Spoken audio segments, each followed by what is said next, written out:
ఇప్పుడు భార్యాభర్తల్లో చాలామంది ఇప్పుడు ఇల్లీగల్ అఫైర్స్ పెట్టుకుంటూ ఉన్నారు. అంటే వాళ్ళు ఏం కోల్పోతున్నారు వాళ్ళ పార్ట్నర్ దగ్గర వాళ్ళకి మాత్రమే తెలుసు.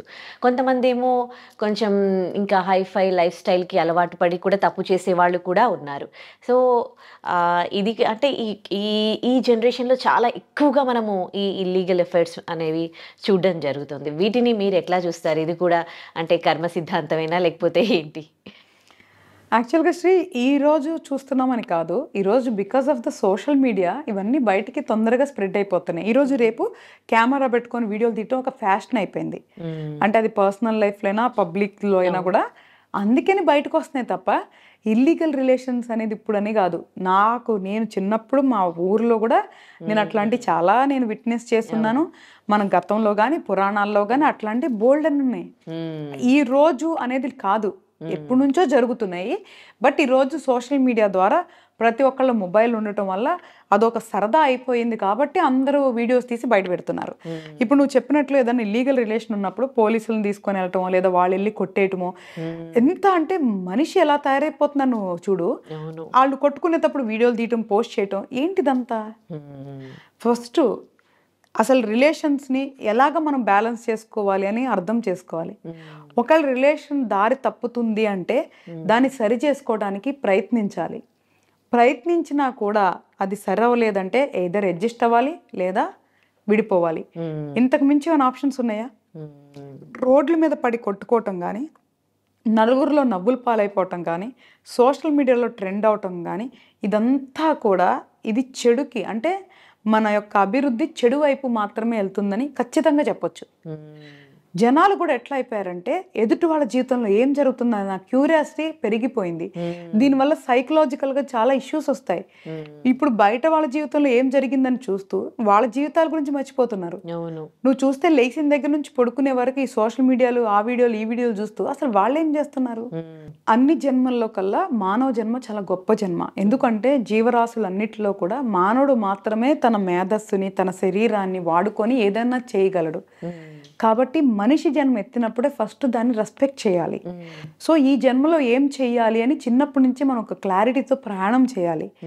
సింపుల్గా మనకి నచ్చినట్లు బతికి చచ్చిపోదామన్నా తప్పులేదు, లేదు కొన్ని అద్భుతాలు సృష్టిద్దామన్నా తప్పులేదు.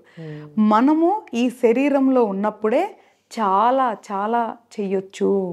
ఫస్ట్ అది అర్థం చేసుకొని దాని మీద ఫోకస్ చేయకుండా ఉదయం లేసినప్పటి నుంచి ఎవరేం చేస్తున్నారు, ఎవరేం తిట్టుకుంటున్నారు, ఎవరేం కొట్టుకుంటున్నారు అన్న క్యూరియాసిటీ ఫస్ట్ మనిషిలో తగ్గాలి.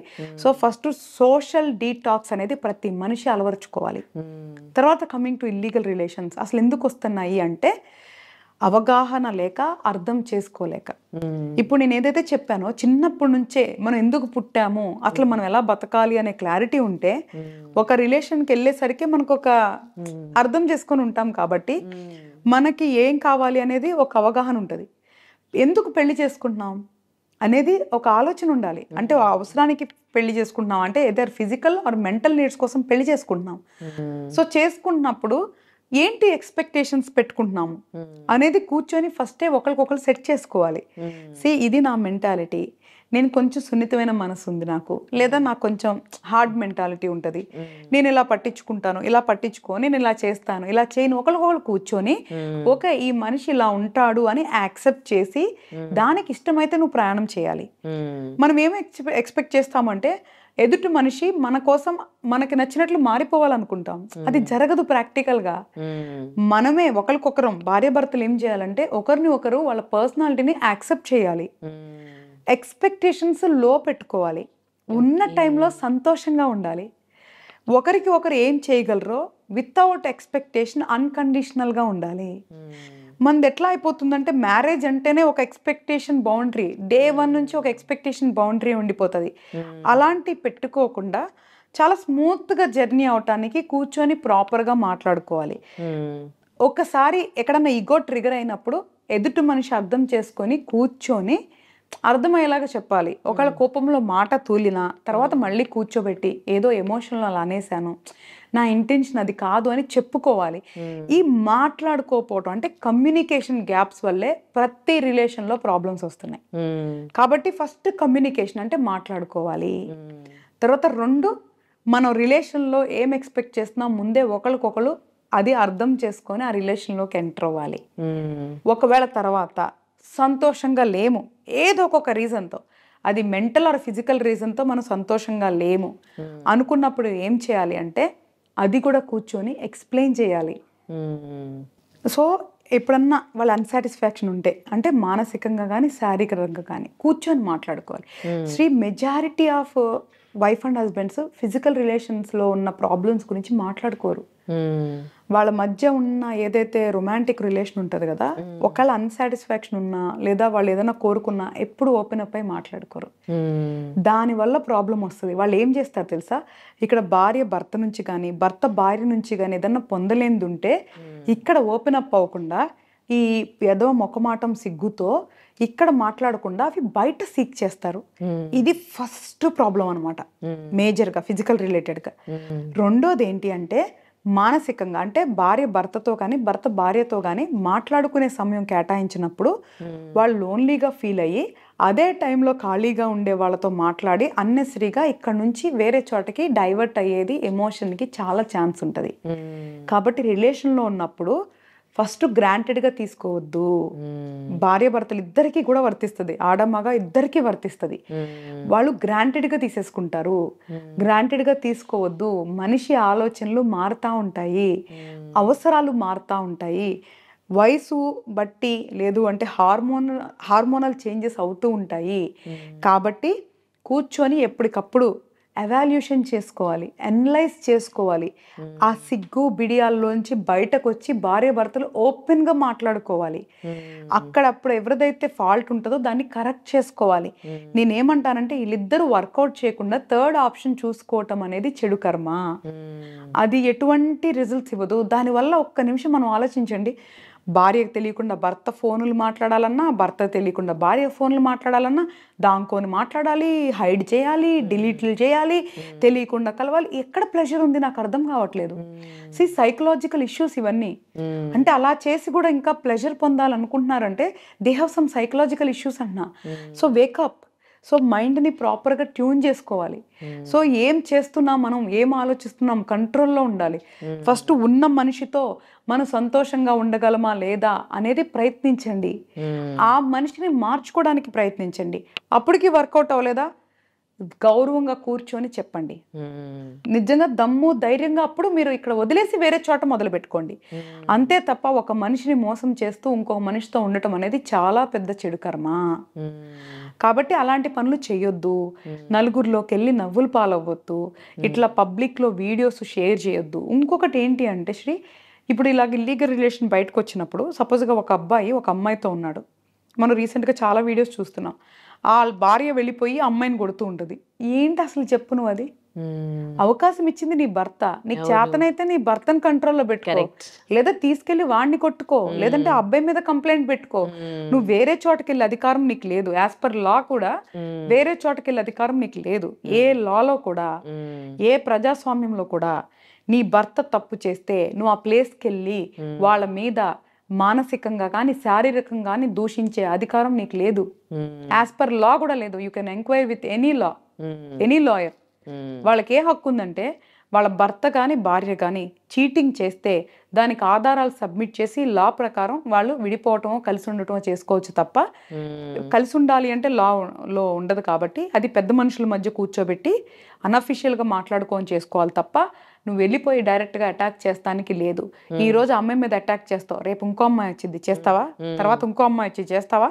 అసలకి దారి తప్పిన నీ భార్య నీ భర్తను కంట్రోల్ పెట్టుకోకుండా అవతల మీద వేరే వాళ్ళ దగ్గరికి వెళ్ళి దాడి చేయటం ఏంటి? అలా మనం ఎన్నోసార్లు చూసాం. నేను కూడా చిన్న చిన్న వీడియోస్ చూసా. కారులో ఒక అమ్మాయి అబ్బాయి కూర్చొని ఉంటే భర్త వెళ్ళిపోయి ఆ అబ్బాయిని అమ్మాయిని దారుణంగా కర్రలతో కొట్టేస్తున్నారు. అలా చేసే అధికారం ఎవరికి లేదు. తప్పు చేసే అధికారం వాళ్ళకి ఎట్లా లేదో వాళ్ళని శిక్షించే అధికారం కూడా లేదు. నువ్వు ఏం చేస్తే వాళ్ళు అక్కడికి వెళ్ళారు అనేది చూడు. ఒకవేళ నిజంగా నువ్వు నిజాయితీగా ఉన్నావా, అయినా వాళ్ళు తప్పు చేశారా, కూర్చోబెట్టి మార్చుకోవడానికి ప్రయత్నించు, లేదా వదిలే. అంతే తప్ప ఒక మనిషి నువ్వు ఇలాగే బతుకు, ఇలాగే ఉండు అనే అధికారం ఈ ప్రపంచంలో ఎవ్వరికీ లేదు. ప్రతి సోల్ ఈజ్ ఇండిపెండెంట్. ప్రతి ఆత్మ ఈ భూమి మీదకి సింగిల్గా వచ్చింది, సింగిల్గా వెళ్ళిపోతుంది. సో దానికి ఎక్కడా కూడా ఎవ్వరు కూడా రిస్ట్రిక్ట్ చేసి బంధించి బాధించే అధికారం ఎవరికీ లేదు. వాళ్ళ కర్మానుసారం ఏమనుభవిస్తున్నారు అనేది ఎవరికి నన్ ఆఫ్ దేర్ బిజినెస్. కానీ ఒక మనిషి వెళ్ళిపోయి వాళ్ళని ఏ విధంగా అయినా సరే, అది లైంగికంగా అయినా, మానసికంగా అయినా, శారీరకంగా అయినా దాడి చేసే హక్కు ఒక మనిషికి ఇంకొక మనిషి మీద లేదు. అది ధర్మం ప్రకారం లేదు, న్యాయబద్ధంగా మనం మనుషులు రాసుకున్న చట్ట ప్రకారం కూడా లేదు. నిజంగా ఈ కర్మ సిద్ధాంతం గురించి ప్రతి ఒక్కరూ తెలుసుకుంటే ఇన్ని క్రైమ్స్, ఇన్ని నేరాలు ఘోరాలు కావేమో అనిపిస్తోంది. ఒక మనిషి మనిషిలాగా బతుకుతారేమో అనిపిస్తోంది. అవును. అయితే ఇంకొక ప్రశ్న, కొంతమందికి పిల్లలు సరిగ్గా పుట్టరు. అంటే physically challenging people, abnormal kids పుడుతూ ఉంటారు కదా. వాళ్ళకి ప్రెగ్నెన్సీలో కొంతమందికి తెలిసి కంటారు, కొంతమందికి తెలియక పిల్లలు పుట్టినాక ఇట్లా జరుగుతుంది. ఇదంతా కూడా అంటే వాళ్ళకి ఇంకా జీవితాంతం వాళ్ళు చేసి పెట్టాల్సిందే. అలాంటి వాళ్ళని చూసినప్పుడు అనిపిస్తుంది, ఏంటి ఇదంతా కూడా వాళ్ళ కర్మనా, ఇదంతా అనుభవించేది అని. నిజంగా ఇది పిల్లలు సరిగా పుట్టకపోవడం, కళ్ళ ముందే పిల్లలకి ఏమన్నా అవ్వడము, ఇంకా అంతకు మించిన శిక్ష ఏమైనా ఉండదేమో తల్లులకి అనిపిస్తుంది. ఇది కూడా కర్మ సిద్ధాంతమేనా? 100% శ్రీ, ఇందులో అసలు సెకండ్ థాట్ కూడా లేదు. సో ఒకటి, తల్లిదండ్రులు అనేవాళ్ళు కూడా సేమ్ సబ్జెక్ట్ అనమాట. వాళ్ళు పిల్లల్ని కనగానే గ్రాంటెడ్గా తీసేసుకుంటారు. వాళ్ళేదో ఒక ఆస్తిలాగా, వాళ్ళ సొంతం లాగా తీసేసుకుంటారు. ఫస్ట్ ఆఫ్ ఆల్ మనం అర్థం చేసుకోవాల్సింది ఏంటంటే, ఇప్పుడు ఈ జన్మలో ఇప్పుడు ఎవరైతే పేరెంట్స్ పిల్లల్ని కంటున్నారో అది వాళ్ళ ఇష్టంతోనో, వాళ్ళ ప్రేమకు చిహ్నంగానో, లేదా వాళ్ళ వంశాన్ని ఉద్ధరిస్తానుకో కంటున్నారు. అసలు ఆ సబ్జెక్ట్ అసలు డిఫరెంట్ సబ్జెక్ట్ మళ్ళీ. సరే, ఎవరైతే వాళ్ళ ఇష్టంతో పిల్లల్ని కంటున్నారు కదా, ఆ పిల్లలు వాళ్ళకి అంటే ఆ పిల్లలే ఎందుకు పుడతారు అనేది మాత్రం 100% రుణానుబంధం, కర్మ సిద్ధాంతం, ఈ రెండింటికి సంబంధించిన సబ్జెక్టు. బేసికల్గా వాళ్ళకి మనం రుణం తీర్చుకోవడానికి, వాళ్ళకి సేవ చేయడానికి మనం పిల్లల్ని కంటున్నాం. కానీ వాళ్ళు ఏదో మన ఆస్తిలాగా, రేపే వాళ్ళు మన ఫ్యూచర్ లాగా, ఈరోజు మన జీవితాన్ని అన్నిటినీ చంపేసుకొని వాళ్ళని పెంచి పోషించడానికి, వాళ్ళకి అన్ని వసతులు ఇవ్వటానికి చాలా త్యాగాలు చేసేసుకొని, చాలా సంతోషం చంపేసుకొని చేస్తాం. ఆ కాన్సెప్ట్ ఈజ్ రాంగ్. పిల్లలు అనేది బాధ్యత. ఆ బంధం ఎందుకు వచ్చిందంటే, ఏదో జన్మలో వాళ్ళకి రుణపడి ఉన్నాం, ఈ జన్మలో తీర్చుకోవాలి కాబట్టి అది ఒక రుణానుబంధంగా వచ్చింది. వాళ్ళు మీ ఆస్తి కాదు, అంతస్తు కాదు. వాళ్ళు పెరిగి పెద్ద అయ్యే లోపల వాళ్ళతో జీవితాంతం మనం ఉండం కదా. మనం ముందే ఈ శరీరాన్ని వదిలిపెట్టి వెళ్ళిపోతాము. మళ్ళీ ఎక్కడో పుట్టి ఎక్కడో జన్మలో మనం ఏదో పని చేసుకుంటాము. అసలు వాళ్ళకి మనకి సంబంధంలా చివరికి మన బొమ్మలు, ఫోటోల్లో మిగులుతాయి. ఏంటి అసలుకి ఇది నాది అనేది ఏది అని అడుగుతున్నా. ఫస్ట్ అర్థం చేసుకోవాల్సింది ఏంటంటే, నాది అని ఏది లేని ప్రపంచంలో మనం ఏం చేస్తున్నాము అనేది ఫస్ట్ అర్థం చేసుకోవాలి. తర్వాత ఈ బంధాలు, బాధల గురించి మాట్లాడాలి. అసలు ఫస్ట్ మనిషి జన్మ ఏంటి, మనం ఎందుకు వచ్చాం, ఏం చేస్తున్నాము అనేది అర్థం చేసుకోవాలి. ఎవరికి వాళ్ళని జయించాలి. అంటే ఇప్పుడు నాకు ఒక ఆలోచన వస్తే అది నేను కంట్రోల్ చేసుకునే శక్తి నా దగ్గర ఉండాలి. అంటే నా పంచేంద్రియాలు నా ఆధీనంలో ఉండాలి. మెయిన్ సెకండ్ చేయాల్సిన పని అది. థర్డ్, ఈ బంధాలని అర్థం చేసుకోవాలి. ఈచ్ బంధంలో మనం ఎంతవరకు కాంట్రిబ్యూట్ చేయాలో అంతే కాంట్రిబ్యూట్ చేయాలి. అంతకు మించి దానికోసం వెంపర్లాడిపోయి, బాధపడిపోయి అలాంటివన్నీ చేయకూడదు. అదంతా కర్మ, చెడు కర్మ. దానివల్ల సైకలాజికల్ ఇష్యూస్, డిప్రెషన్స్ తప్ప ఏమీ లేదు. దయచేసి నేను ప్రతి ఒక్క తల్లిదండ్రులు కానీ, భార్య భర్తల రోల్స్లో ఉన్నవాళ్ళు కానీ, పిల్లల రోల్స్లో ఉన్నవాళ్ళు కానీ, ప్రతి ఒక్క రోల్లో ఉన్న ఒక మనిషికి నేను చెప్పేది ఏంటంటే, మనిషి జాతి అనే అర్థం ఏంటో తెలుసుకోండి. ఒక మనిషి శరీరంలో ఏమేం చేయగలడో తెలుసుకోండి. ఏం చేయాలనుకుంటున్నారో దాన్ని నిర్ణయించుకోండి. ఈ బంధాలలో పడి మన జీవితాన్ని నాశనం చేసుకోవద్దు. ఈ మనిషి జన్మని వృధా చేసుకోవద్దు. ఏదైతే ఉందో అది కర్మని యాక్సెప్ట్ చేస్తారో, లేదా మెచ్యూర్డ్గా దాన్ని ఇగ్నోర్ చేస్తారో, ఈ క్షణాన్ని మనం చంపుకొని బతకొద్దు. రేపటి గురించి ఈ క్షణాన్ని చంపుకోవద్దు. గ్యారంటీ లేని రేపు కోసం ఈ రోజు ఎందుకు మనకి ఎంత తాపత్రయం, ఎంత బాధ. ఈ రోజు బతకండి, ఈ రోజు జీవించండి. దాని తర్వాత రేపు వచ్చినప్పుడు మళ్ళీ ఆ రోజు బతకండి, ఆ రోజు జీవించండి. అంతే తప్ప రేపటి గురించి, వచ్చే నెల గురించి, వచ్చే సంవత్సరం గురించి అసలు ఇవన్నీ వద్దు. నేనేమంటున్నాను అంటే, పిల్లలు ఎవరికి ఎందుకు పుట్టాలి అనేది ఆ రుణానుబంధం కర్మ సిద్ధాంతానుసారం పుడతారు. ఒకవేళ మంచి పిల్లలు పుట్టారా సంతోషపడండి. ఏదన్నా శారీరకంగా మానసికంగా లోపమున్న పిల్లలు పుట్టారా యాక్సెప్ట్ చేయండి, అంగీకరించండి. వాళ్ళకి సేవ చేయటమే మీ కర్మ రిలేటెడ్ అంటే తప్పదు, చెయ్యాలి. కానీ అది బాధగా చేయకండి, సంతోషంగా చేయండి. అప్పుడు మనము మన జీవితాన్ని అనుభవించవచ్చు. ఆ పాజిటివ్ ఎనర్జీ వాళ్ళకెళ్ళి కూడా వాళ్ళు తొందరగా క్యూర్ అవ్వచ్చు, వాళ్ళ లైఫ్ బెటర్గా అవ్వచ్చు. అబ్బా నా కర్మ నేను ఇలా చేస్తున్నాను అనుకొని నువ్వు బాధపడుతూ చేస్తే దాని నుంచి మంచి ఫలితాలు రావు. కాబట్టి మనం చేసేది సంతోషంగా చేయాలి. ప్రతి పని కూడా, ప్రతి బంధంలో కూడా ప్రతిదీ సంతోషంగా చేయండి. అప్పుడు రిజల్ట్స్ కూడా అలాగే ఉంటాయి. లేదా అట్లీస్ట్ మనం బాధపడం కదా. ఈరోజు మొగుడు ఎట్లున్నాడు, పిల్లలు ఎట్లున్నారు, పక్కింటి వాళ్ళు ఇట్లా ఉన్నారని అంటున్నారంటే ఎక్కడున్నావు నువ్వెక్కడా? ఫస్ట్ నిన్ను నువ్వు ప్రేమించుకో.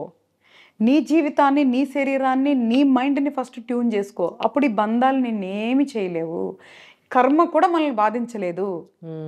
నేనేం చెప్తానంటే కర్మ కూడా మనల్ని బాధించలేదు. ఆ స్థాయికి మనిషి వెళ్ళగలడు, అంతకు మించి వెళ్ళగలడు. సో నీలో ఉన్న బలం తెలుసుకో.